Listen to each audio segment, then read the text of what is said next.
Buenas tardes a todos. Vamos a continuar con este curso de Química Inorgánica 3. En este video vamos a revisar la segunda parte del análisis del enlace metálico.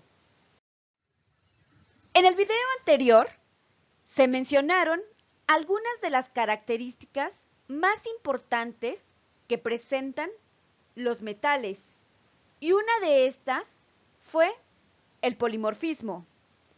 Se mencionó que este tipo de fenómeno es una consecuencia común en los metales debido a la baja direccionalidad del enlace metálico. Y podemos definir al polimorfismo como cambios de fase en el estado sólido.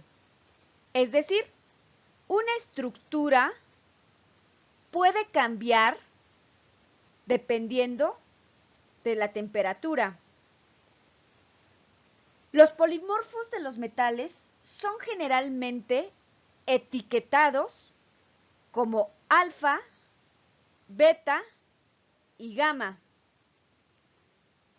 Y es muy común que los metales, cuando se someten a cambios de temperatura y o presión, las estructuras cambien y cada forma del metal es un polimorfo particular. Por ejemplo, aquellos que a bajas temperaturas o temperatura ambiente poseen estructuras compactas, generalmente pasan a una estructura de menor eficiencia de empaquetamiento a altas temperaturas, debido a la mayor amplitud de las vibraciones atómicas. El mercurio presenta dos polimorfos: el polimorfo alfa, que se presenta a temperatura ambiente, y el polimorfo beta, que se genera a presiones o temperaturas más altas. Y si una sustancia existe en más de una forma cristalina, entonces podemos decir que esa sustancia es polimórfica.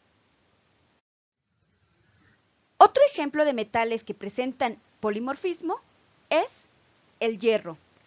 Este metal muestra varias transiciones de fase sólido-sólido.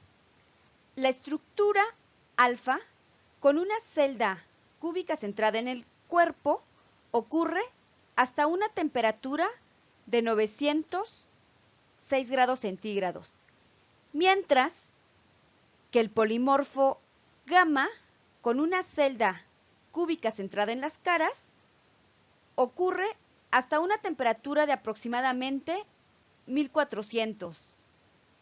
Y luego, nuevamente, se genera el polimorfo alfa hasta que ocurre el punto de fusión alrededor de 1530.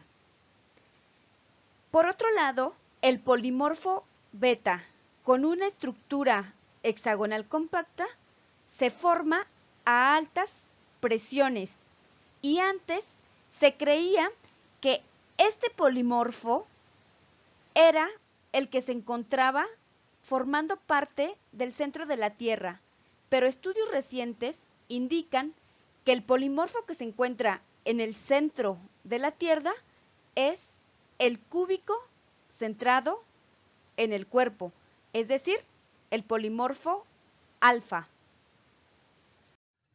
Hoy en día se postula que el hierro que se encuentra en el núcleo de la Tierra es el polimorfo cúbico centrado en el cuerpo, y se ha propuesto que este existe ya sea como un cristal gigante o como un gran número de cristales orientados a lo largo de la diagonal de la celda cúbica centrada en el cuerpo, la cual se debe alinear con el eje de rotación de la Tierra. También se sabe que en el núcleo interno hay aproximadamente 12 kilómetros de diámetro, que consiste en hierro sólido, y este es el responsable de generar el poderoso campo magnético del planeta. También se ha calculado que la presión en el centro de la Tierra es de alrededor de 730 gigapascales y una temperatura de alrededor de 500 a 6500 grados centígrados.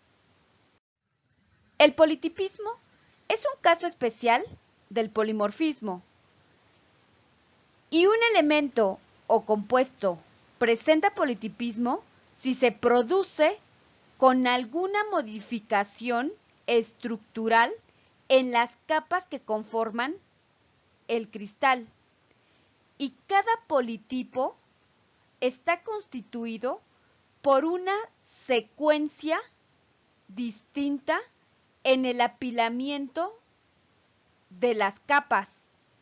Sin embargo, la estructura y la composición son casi idénticas, y dado que las modificaciones difieren solo en su secuencia de apilamiento, las traslaciones bidimensionales dentro de las capas se conservan. Por ejemplo, en el carburo de silicio se presentan al menos 3 politipismos, y vean cómo son las secuencias de apilamiento. En este caso tenemos la secuencia A, B, C, A, B, C, y en esta otra se conserva el apilamiento A, B, C, y después hay un cambio en esta capa.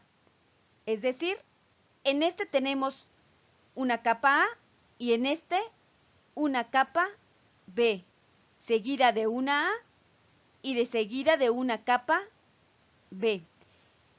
Entonces, el politipismo es distinto al polimorfismo, ya que en este se conserva el mismo tipo de celda cristalina, y lo único que se modifica es el apilamiento de las capas.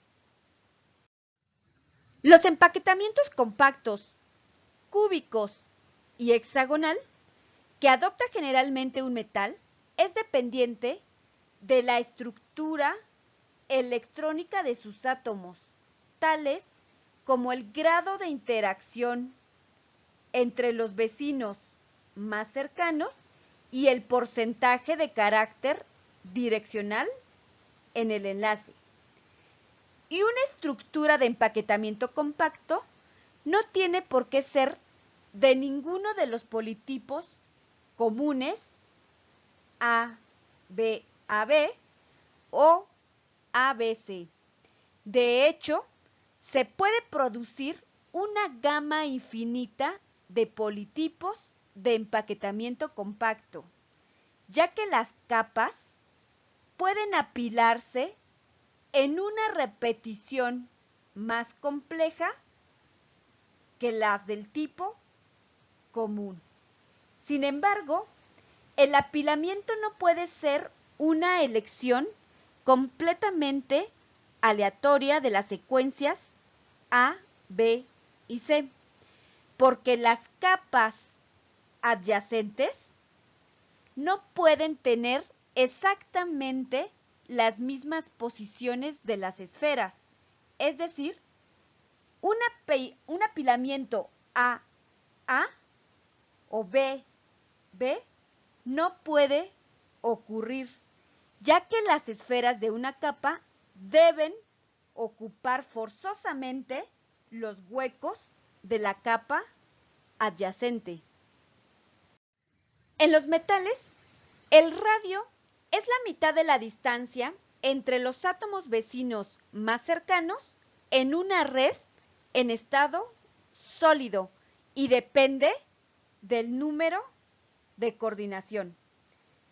En un estudio de las distancias internucleares en una gran variedad de elementos polimórficos y aleaciones, Goldschmidt descubrió que los radios relativos medios están relacionados como se muestra en esta tabla y se encontró que el radio metálico aumenta conforme aumenta el número de coordinación de la red.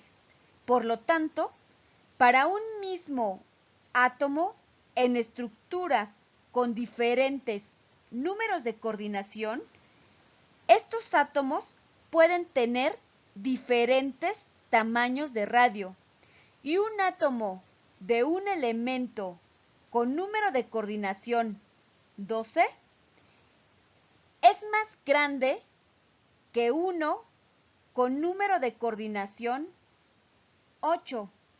Por lo tanto, para hacer comparaciones se debe ajustar la separación internuclear empírica al valor que se esperaría si el elemento se encuentra en un empaquetamiento compacto. Así, el radio metálico para un mismo elemento depende de su estructura, del tipo de empaquetamiento y del número de coordinación. Y esto significa que los radios metálicos en los diferentes polimorfos de un mismo sistema pueden variar. Por ejemplo, el radio atómico empírico del sodio es 185 para una estructura cúbica centrada en el cuerpo, con número de coordinación de 8. Para ajustar el radio a un número de coordinación 12, debemos multiplicar el radio por 1 entre punto 97 por el radio atómico empírico, lo cual nos genera un valor de 191, que es el radio que tendría un átomo de sodio si estuviera en una estructura compacta. Hagamos el siguiente ejercicio utilizando la corrección de Goldschmidt. Y en este ejercicio nos plantean que el parámetro de red de la celda unitaria cúbica del polonio es 335 y hay que calcular el radio metálico para este elemento. Entonces, lo primero que tenemos que hacer es inferir el radio de los átomos a partir del parámetro de red en la celda unitaria. Y con este podemos predecir el número de coordinación. Y una vez con estos datos, hay que llevar a cabo la corrección al número de coordinación. Entonces, nos dice que la celda es cúbica. Dado que los átomos de polonio están en contacto a lo largo de los bordes de la celda, la longitud de la celda unitaria cúbica primitiva es 2R. Entonces, una vez con esto, hay que despejar el radio, el cual es igual a esta ecuación. En este tipo de celdas primitivas, el número de coordinación es 6. Por lo tanto, el radio es igual a 335 picómetros por 1 entre punto 96, generándonos un radio de 174 para un sistema de polonio en un empaquetamiento compacto con número de coordinación 12. Otro tipo de materiales metálicos son las aleaciones. Y una aleación es una mezcla de elementos metálicos formada por combinar los componentes fundidos y después enfriar para producir un sólido metálico. Las aleaciones se forman típicamente a partir de dos metales electropositivos, por lo que es muy probable que una aleación se encuentre en la esquina inferior izquierda de un triángulo de Ketalar. Algunos ejemplos clásicos de aleaciones son el latón, el cual está constituido por zinc y cobre, el bronce, que generalmente es una mezcla de zinc, níquel, cobre, y el acero inoxidable, el cual tiene como componentes al cromo y al hierro. Hasta ahora hemos visto varias características de los sistemas metálicos. Ahora comencemos con el análisis de teoría de bandas, conductividad y resistividad eléctrica en los sistemas metálicos. Como ya revisamos, todos y cada uno de los átomos del metal comparten con todos los demás los electrones de la capa de valencia, formando así una red tridimensional y compacta de cationes ordenados. Es decir, los cationes forman un cristal metálico, el cual se encuentra inmerso en una nube de electrones compartidos. Y si consideramos los diversos tipos de estructuras adoptados por los metales y tratamos de asimilar este tipo de interacción con algún modelo de enlace, en donde el enlace esté localizado entre los metales, nos vamos a encontrar con un problema, pues no hay suficientes orbitales de valencia en los metales o electrones en cada átomo que puedan formar un enlace típico de dos electrones con todos sus átomos vecinos. Por lo tanto, debemos usar un modelo de enlace con orbitales multicéntricos. Además, el hecho de que los metales sean buenos conductores eléctricos significa que los orbitales multicéntricos deben extenderse por todo el cristal metálico para que podamos tener en cuenta la movilidad de los electrones. En este sentido, se han descrito varias teorías de enlace, pero la teoría de bandas es la más general.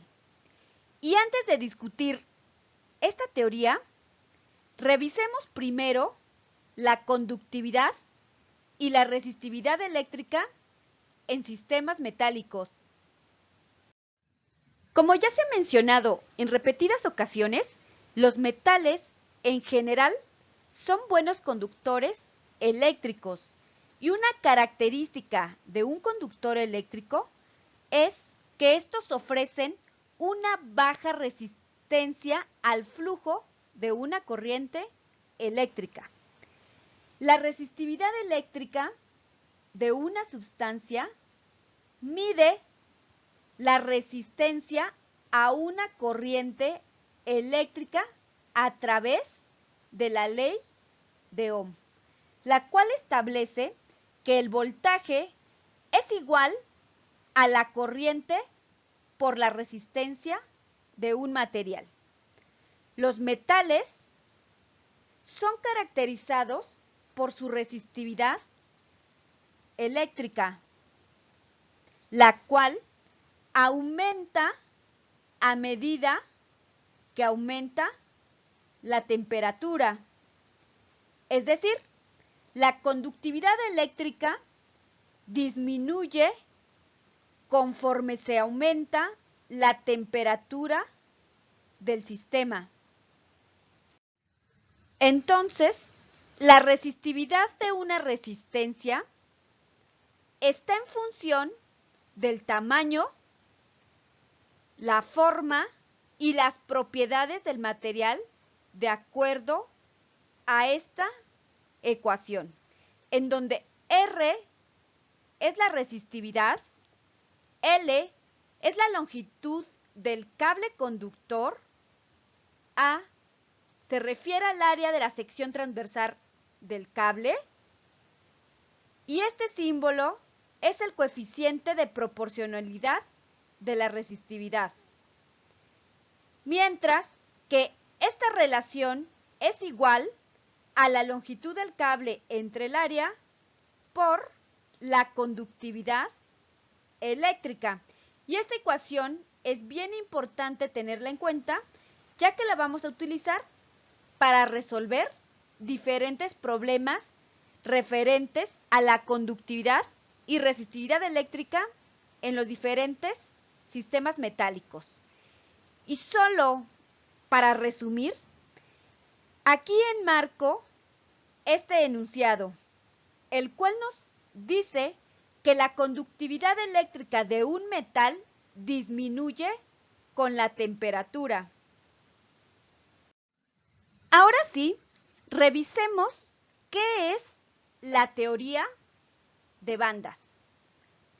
El concepto fundamental de esta teoría es considerar a las energías de los orbitales moleculares en un conjunto de átomos metálicos. En esta figura se muestra un diagrama de orbitales moleculares para el litio, el cual es el metal más simple en términos de orbitales atómicos. Un diagrama de orbitales moleculares que describe la unión en un sólido metálico se caracteriza por tener grupos de orbitales moleculares, los cuales están muy cerca en energía. Recuerden que la interacción de dos orbitales atómicos generan dos orbitales moleculares. En el caso particular del litio, los orbitales de valencia que generan los orbitales moleculares son los dos S. Entonces, cuando tenemos 3 átomos de litio, se generarán 3 orbitales moleculares y así sucesivamente. Para el litio N, hay entonces N orbitales moleculares, pero debido a que los orbitales atómicos 2s son todos de la misma energía, las energías de los orbitales moleculares son prácticamente la misma y al estar tan cerca constituyen una banda de orbitales. Y de aquí el nombre de esta teoría. Y ahora, si aplicamos el principio de Aufbau y consideramos la ocupación de los orbitales moleculares que se muestran en esta figura, cada átomo de litio contribuye con un electrón. Entonces, en la molécula diatómica, esto nos lleva a que el orbital de más baja energía esté lleno, mientras que en la especie con 3 átomos de litio, el orbital de más baja energía estará lleno y el segundo orbital semilleno, mientras que en el litio con N átomos de este metal, la banda debe estar medio ocupada dado que la banda de orbitales moleculares en este sistema contiene contribuciones de todos los átomos de litio, considerando que este modelo se basa en el hecho de que los electrones están deslocalizados en el enlace metálico. Además, ya que las energías de los orbitales moleculares dentro de la banda están muy cerca y no todos los orbitales moleculares están poblados, los electrones pueden moverse a los orbitales moleculares vacíos dentro de la banda de orbitales moleculares por influencia de un campo eléctrico.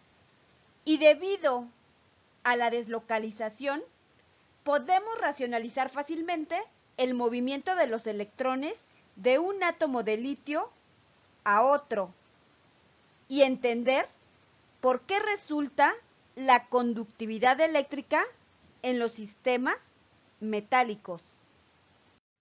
Así, una banda es un grupo de orbitales moleculares donde la diferencia de energía entre los distintos orbitales es tan pequeña que provoca que dentro del sistema sea posible una variación de energía continua no cuantizada.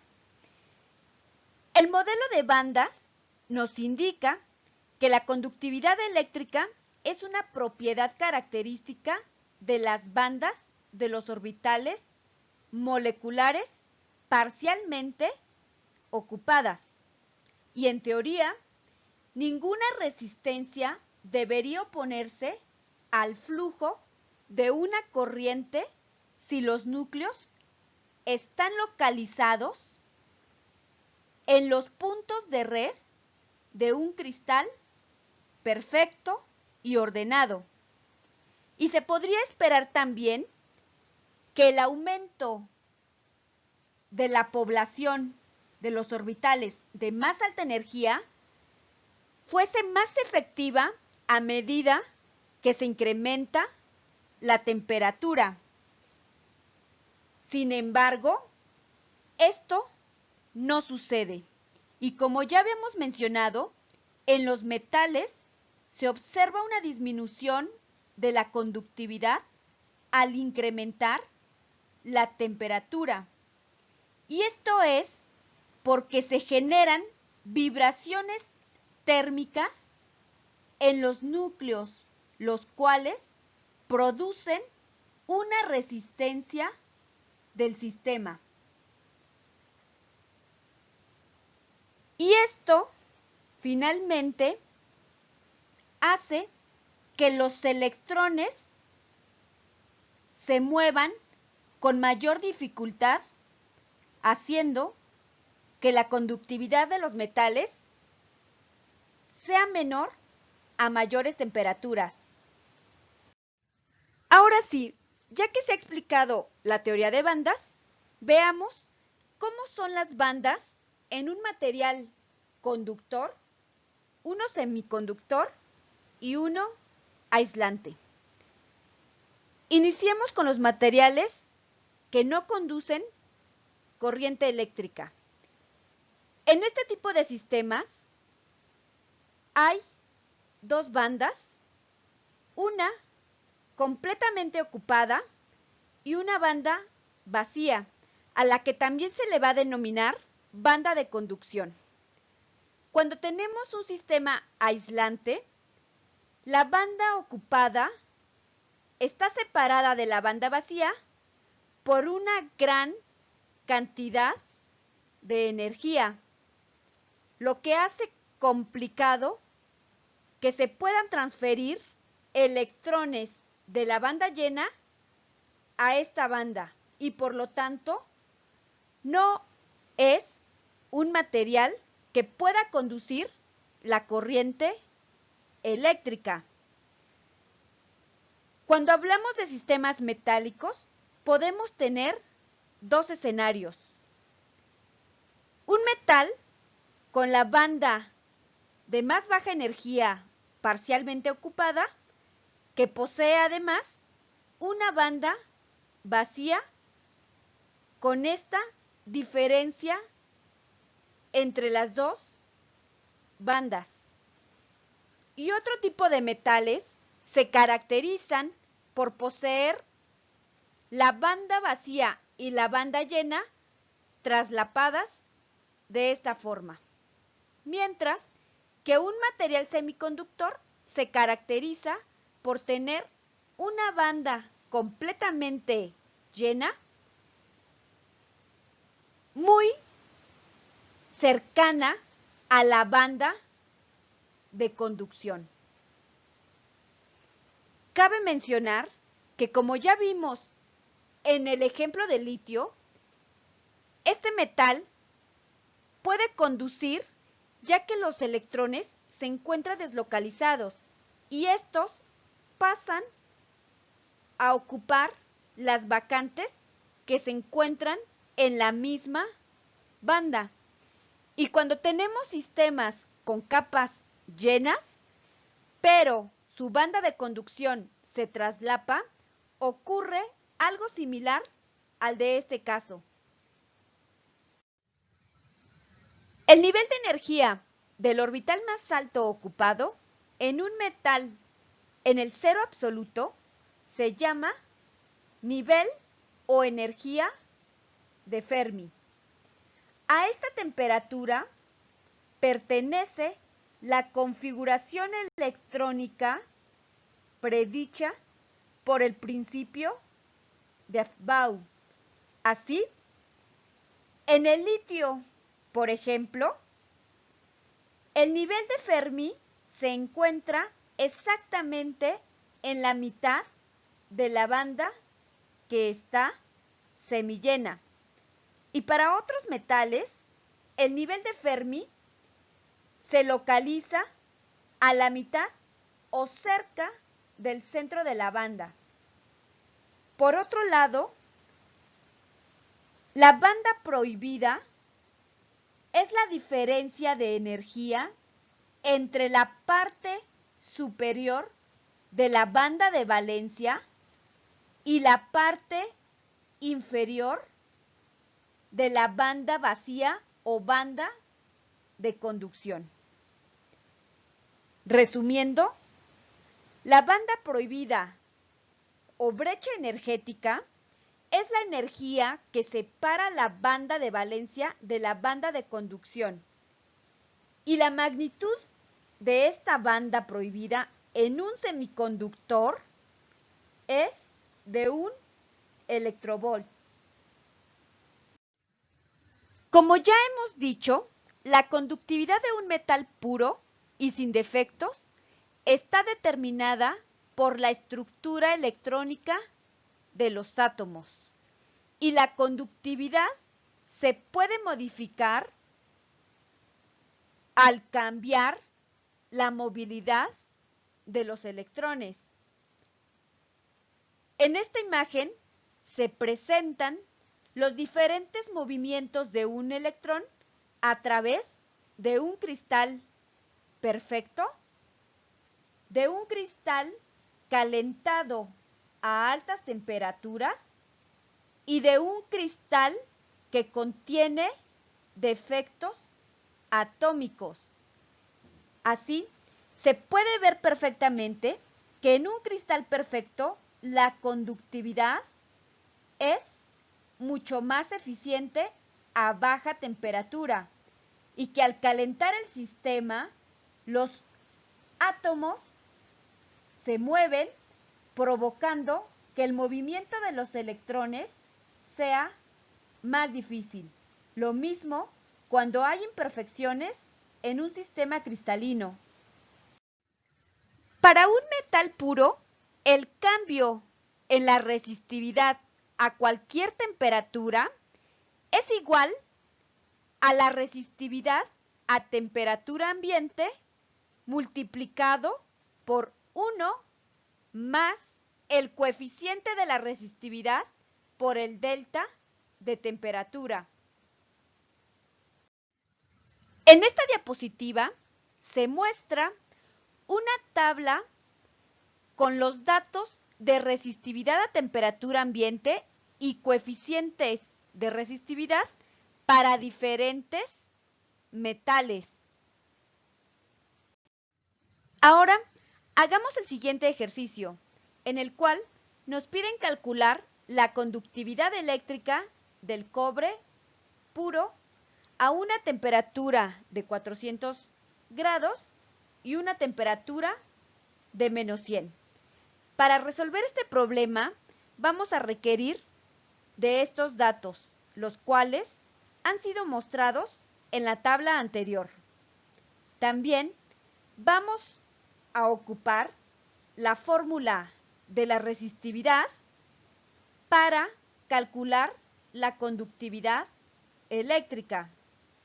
A 400 grados, la resistividad es igual a 1.67 por 10 a la menos 6 multiplicada por 1 más el coeficiente de resistividad por el delta de temperatura, 400 menos 25 grados centígrados, el cual nos da un valor de 4.36. Una vez calculada la resistividad, no nos queda más que generar el inverso, ya que nosotros sabemos que la resistividad es igual al inverso de la conductividad, o la conductividad es el inverso de la resistividad. Entonces, tenemos un valor de 2.29 por 10 a la 5 ohm centímetros a la menos 1. Y para calcular la conductividad eléctrica a menos 100, tendríamos que aplicar la misma fórmula. Y en este caso, tenemos una conductividad de 12.9 por 10 a la 5. Vean que el cobre es mejor conductor a una temperatura de menos 100 grados que a una de 400 grados. Analicemos ahora la teoría de bandas en semiconductores. Cuando los átomos de un semiconductor se unen para formar un sólido, se generan dos bandas. Una banda completamente llena y una banda vacía o de conducción. Y estas bandas están separadas por una pequeña banda de energía prohibida. Y en este caso, la conductividad eléctrica depende de que haya suficiente energía térmica para que los electrones de la banda de valencia pasen a la banda de conducción. Y de aquí que la conductividad aumenta a medida que se eleva la temperatura. Cuando los electrones excitados pasan a la banda de conducción, dejan niveles de energía no ocupados o huecos en la capa de valencia. Y recordemos que entonces la conductividad eléctrica de un metal disminuye con la temperatura y la de un semiconductor aumenta con la temperatura. Es importante que cuando nosotros estemos analizando la teoría de bandas de un semiconductor, veamos que cuando los electrones de la banda de valencia pasan a la banda de conducción, se generan huecos. Y esos huecos significan la ausencia de un electrón. Y por lo tanto, podemos decir que ese hueco se va a comportar como un sistema positivo.